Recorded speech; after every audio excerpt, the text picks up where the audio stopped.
வணக்கம் ஃப்ரெண்ட்ஸ். இது என்னென்னா நம்ம பார்க்குறது முளைப்பாரி செட்டு.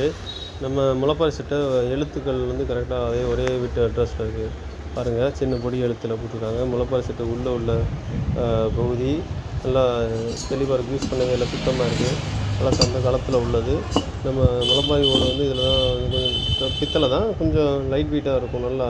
ஆனால் வடிவம் நல்ல ஷேப், அழகான ஷேப். இது உள்ள 3 ஓட்டை கொடுத்துரும். அதனால் பெண்டு கொடுத்து அழகாக இருக்குது. கீழே பாதம் கொடுத்து, கீழே பின்னாடி பாதம் கொடுத்து, மேலே முளைப்பாரி செட்டு கொடுத்துருக்காங்க. நல்லா இருக்குது, நல்லா சுத்தமாக இருக்குது. எல்லாமே ஒரே வீட்டு சாமான், எல்லாமே ஜாமான் ஃபுல்லாமே எல்லாம் ஒரே வீட்டு ஜாமான் இருக்கலாம். ஒரே பேர், சீர்வரிசையில் வச்சப்போ யூஸ் பண்ணவே இல்லை. அப்படியே நல்லா புதுசாகவே இருக்குது. யூஸ் பண்ணவே இல்லை, நல்லா இருக்குது.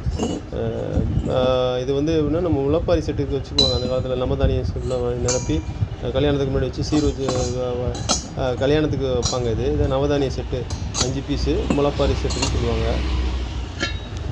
இது நம்ம சட்டி, மாவிளக்கு சட்டின்னு சொல்லுவோம். இது நல்லா அதே வீட்டு சாமான் தான், ஒரே வீட்டு சாமான் தான். நல்லா தெளிவாகவே இருக்குது. உங்களுக்கு 100 வருஷத்துக்கு பழமையும் வந்தது. அந்த எழுத்து வீச்செழுத்தோடு அப்படி காட்டுற மாதிரி வீச்செழுத்து. அந்த காலத்துக்கு வீச்செழுத்து. இது உள்ள சுத்தமாக இருக்குது. மாவிளக்கு சட்டி இது கனமாக இருக்குது. சட்டி கொஞ்சம் கனமாக இருக்குது. அடிப்பாதம் கொஞ்சம் நல்லா கனமாகவே இருக்குது. இது போக நமக்கு இது தெக்லூர் செம்புக்கு பால்குட செம்புக்கு ஒரு இது பால்குட செம்பு. இது நமக்கு இது நல்லா சுத்தமாக இருக்குது. நல்லா தெளிவாகவும் இருக்குது. உள்ளேயும் காட்டுறேன் பாருங்கள்.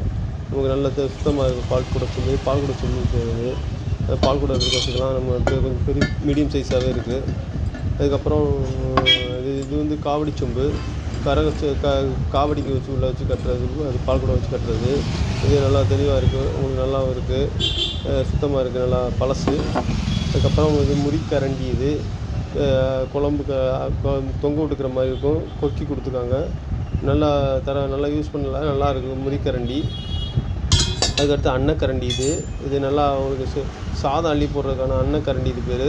இது நல்லா சுத்தமாக இருக்குது. யூஸ் பண்ணவே இல்லை, நல்லா இருக்குது. சீர் வச்சது தான், நல்லா சுத்தமாக இருக்குது. இது நமக்கு அன்னக்கரண்டின்னு பேர். நம்ம நமக்கு இது சாதம் அந்த காலத்தில் தான் முறிக்கரண்டி தான் எடுத்துக்குவோம், யூஸ் பண்ணுவாங்க. இது பேர் முறிக்கரண்டி. தமிழில் வெங்கலக்கரண்டின்னு சொல்லுவோம்.